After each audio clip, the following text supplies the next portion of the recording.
Hey everyone, Honest Hughie here. Hopefully everyone's doing okay. And I'm going to do top 5 list of the most boring movies that I've watched.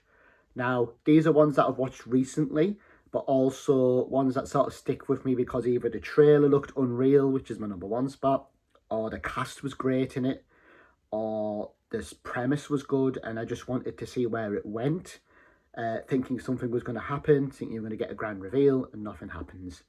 Or they're just plain boring and slow in your clock out.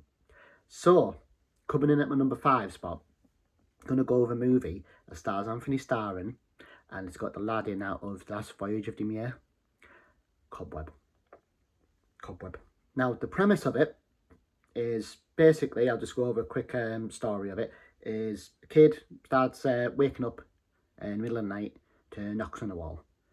He knocks back, it knocks back, and it starts talking to him, and it turns out it's a young girl's voice, and it turns out that his sister, his parents are very shady, they're very sketchy, they're not good parents at all. There's a certain scene where the kid breaks the rules, and when he does something at school, and they pretty much throw him in a timeout area behind a fridge, like a basement, like Carrie, when she goes in a cupboard.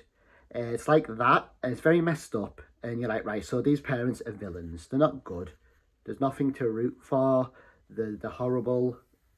And basically, the movie does nothing with that. It goes on and on and on about the sister behind the wall, and then it goes to school, and then it shows these bullies. Now, the only bit that's good is ending, and I wouldn't say it's good, it's where something finally happens. Finally get a few scenes that kind of, which is why it's number 5 on my list, kind of makes it like it's not worth the wait. That's the thing. What happens near the end? If it was just half hour, and it was that half hour at the end, yeah. But because it spends an hour at the beginning trying to develop this character behind the wall, for it just to be a stereotypical monster at the end, that's not me spoiling it. You can tell it's coming a mile off, and it tries to paint the parents as not good, but not. It was weird. It was like it was trying to. It should have just been a simple case of his sister was behind the wall and he freed her, and the parents didn't like her because she was ugly when she was born. But it went totally different. Like this, don't worry about the spoilers because it's boring by the time it gets to you. Most of you will clock out. Will clock out. I nearly did. Only reason I kept invested was Anthony Starr. Again, they don't do much of him in this. Well, they do nothing with him in this except have him die a stupid death. So, like I was saying, basically, they've gone down the route of which I didn't like. The kid got born a monster. So they put her behind there and she pretty much tricks the young lad to off his parents, what he does, and let her out. And instead of her being like, right, you're my brother, thank you for this, you let me out, and then being friends, because it's heavily hinted he's an outcast at school, and the bullies, she deals with the bullies in quite, violent ways, which is quite good. This is all at the end, and it pretty much goes down the spot of she wants to kill him too, because she's jealous of him. And I was just like, he freed you. And also, why did you, like he tries to hint that she waited for him to be a certain age so he could move because she's behind this clock. And I was just thinking to myself, wouldn't you just tell him anyway as soon as he can walk and talk? Because all that clock is, it's locked. So all you need to do is put key, unlock it. She could push it. She's strong. She's a monster. And also, how is that stopping her? She could just bash through the wall. The wall was crumbling anyway. Why didn't she bash the wall? So anyway, in American walls too, they come down easy. Now, if it was in Britain and it was our walls, yeah, I'd get it because you're not getting out of our brick walls. So anyway, again, wasted potential. Unfortunately, Anthony Starr is just underused in this, and the cast is just so. We'll get Cobweb out of here. So coming in at my number 4 spot, I've got a list here because I knew I'd go blank. My number 4 spot is, you know what? My number 4 spot was going to be my number 3 spot, but I'm swapping them because I didn't finish number 4. Riff Raff. Now, it's got Bill Murray in it, Pete Davidson, and it's got a few other great casts in it. Trailer drew me in. Dark comedy, dark humour. Crime's got Bob in out of Thunderbolts. Thought, right, he's in it. I'm watching it because Bob's in it. I like Bob. And I thought, this is going to be a really good movie. This is going to, it's going to be a slow burn. It's going to be, like a dark comedy. And it's going to take a turn, and it's going to obviously throw in a lot of gore, because I've read that it was gory and it was quite, funny. Half hour in, right? I'm watching the movie. It feels like it's been on an hour. And I click pause. And this is, like I said, half hour in. Nothing happens.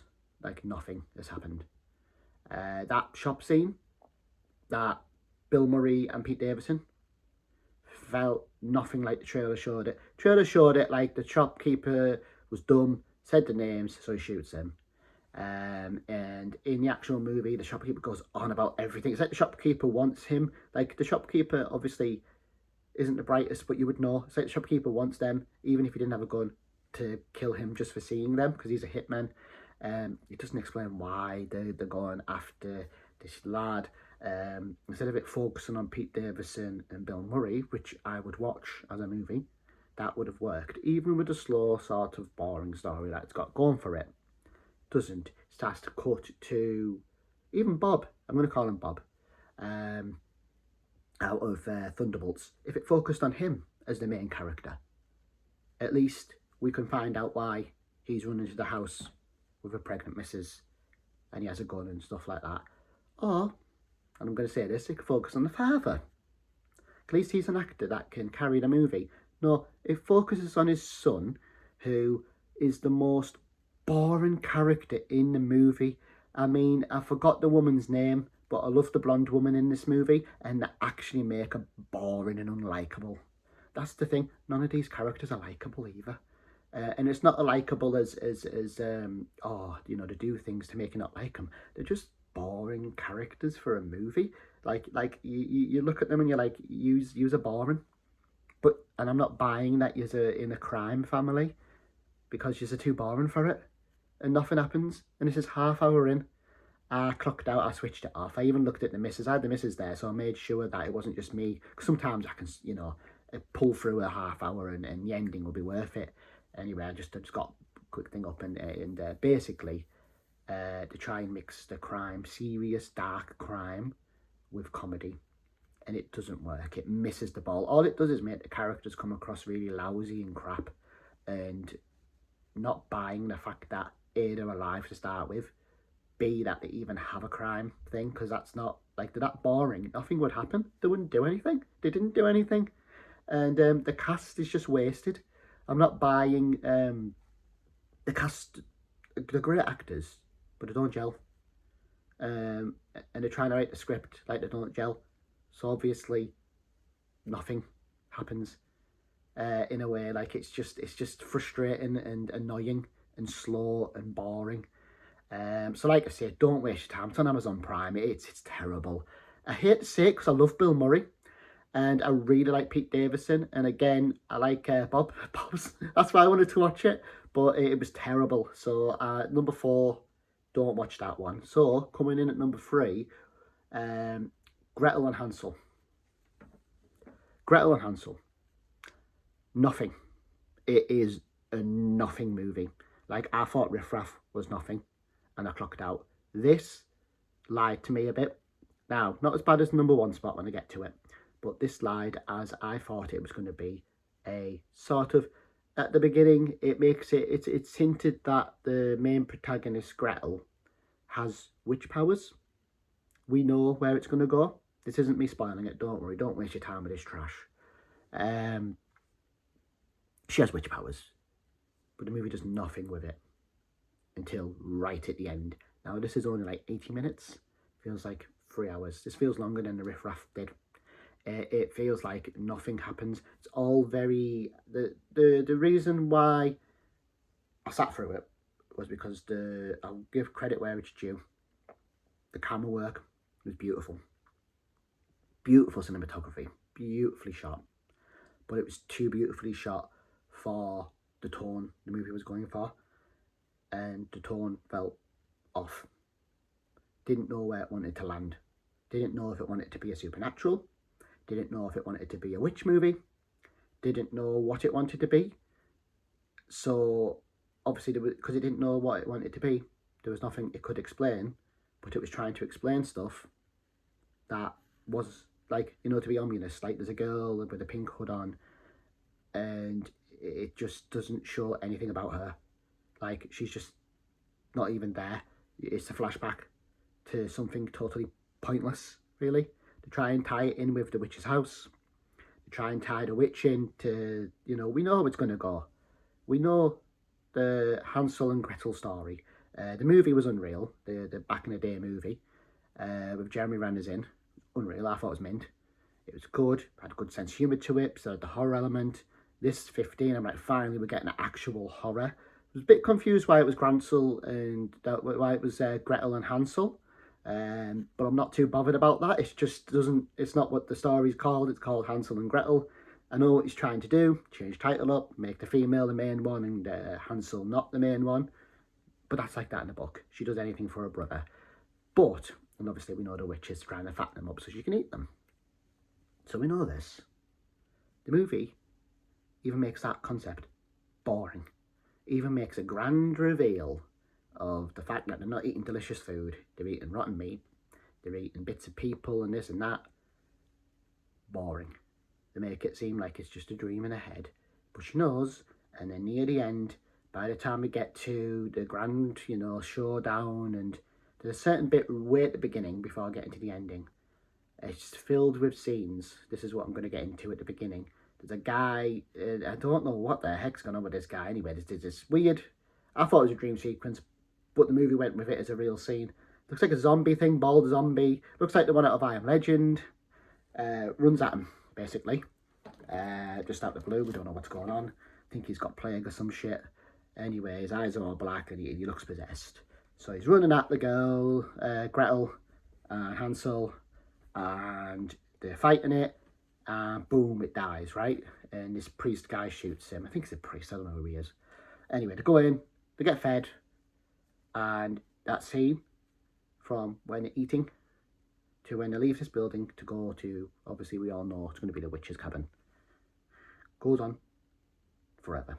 20 minutes of them in there talking nothing with this guy. We know she's not going to work for him. She says no straight away. So there's not even like all that, she doesn't want to work for him. We know. So it's not even like it's worth us waiting. Anyway, we go on. Again, it's filled with pointless scenes like that. Like there's one right near the end where it's just so pointless. The witch is sat there and she's eating, like this is after the grand reveal. And it's just a sister. And it's clear that she's kidnapped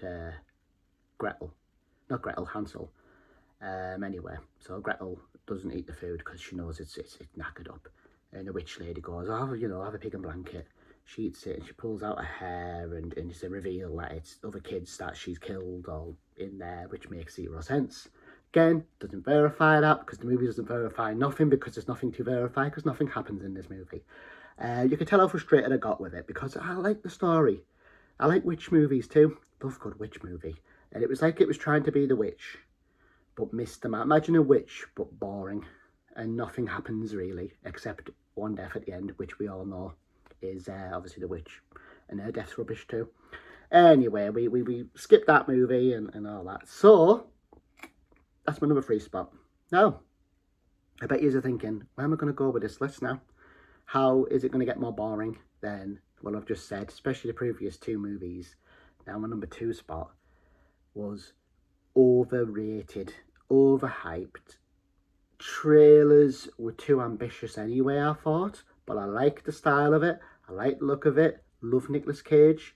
Thought the main actress, like her, she's amazing. Long legs.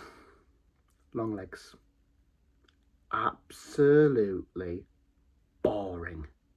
Like, boring. I thought, surely not. Surely it's not going to stay this theme for the full movie. This sort of slow burn. The ending's going to pay off, right?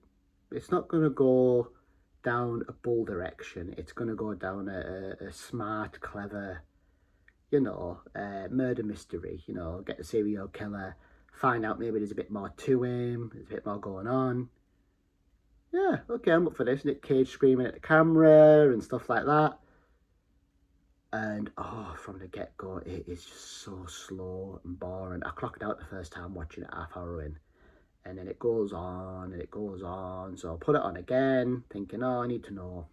Because I read something and it said, the ending gets a bit better. Ignore that. It really doesn't. The ending is why this movie is on this list. It's the most boring, the most unbelievable storyline. It's very much the devil made me do it storyline. But it really wasn't the devil, because it was like the silver balls. I don't want to. There's nothing really I could spoil apart from saying the main villain reveal at the end. But the silver balls, in a doll's head. Apparently, you can hear the devil. It's in that ball, and that's what possesses it. And the most boring detective cop. His kids are in danger at the end, and we just don't care about them. Quite frankly, I couldn't care. I skipped through it. I fast forwarded it. I didn't miss anything. And the ending is really bad. And that's all I'm going to say on Longlegs. Again, because I'm thinking it's not new, but it's like, maybe if you people watching this might like it, so I won't completely spoil it. But I will warn you, it goes down a religious route. As I've said, it's the devil made me do it scenario.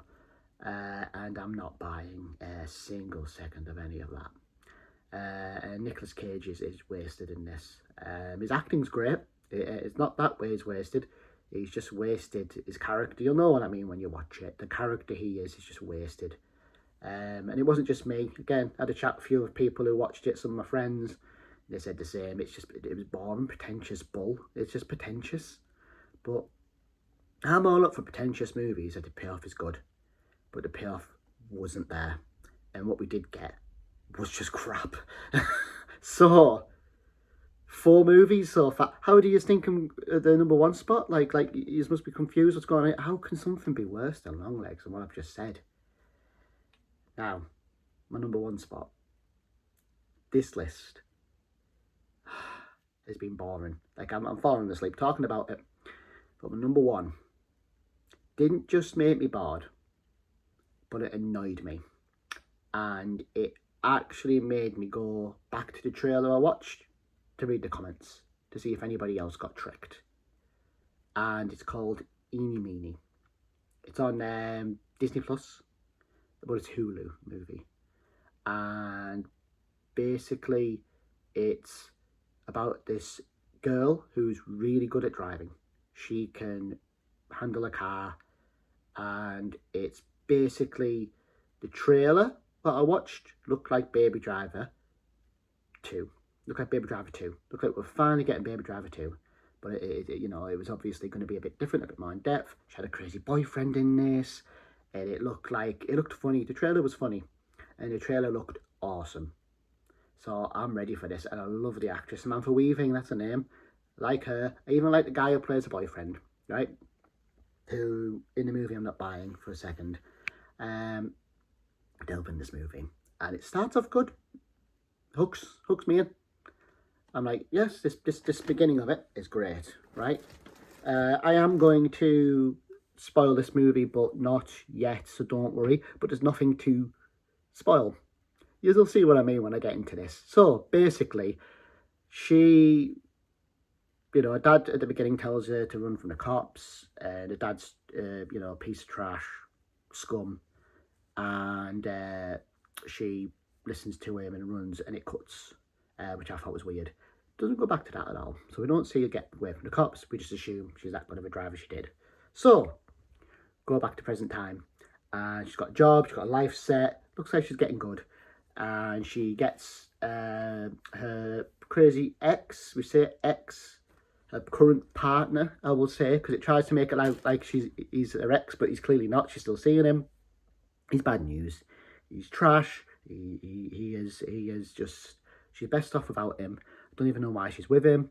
And the friend even says the same, why are you even with him? You've got your life sorted. Anyway, she gets dragged back in, surprise, surprise, because of him. There's this guy he owes a load of money to, and this guy's like a crime boss guy, and pretty much goes down at Ocean's, Ocean's 11 route where they have to rob a casino. I think it's 11 or 12. I can't remember. I know 12 was boring. Was it 12 or 11? I can't remember. I lose count. Anyway, so Baby Driver 2. Get in. That's what it's going to turn into. But then it's going to have a robbery in it. That's even better. So I'm ready for this. And then we get the little scene at the beginning with a boyfriend. And, the shootout. And he puts on a guy's trousers. And he escapes. And anyway, I'm laughing my head off at it. Then it just stops.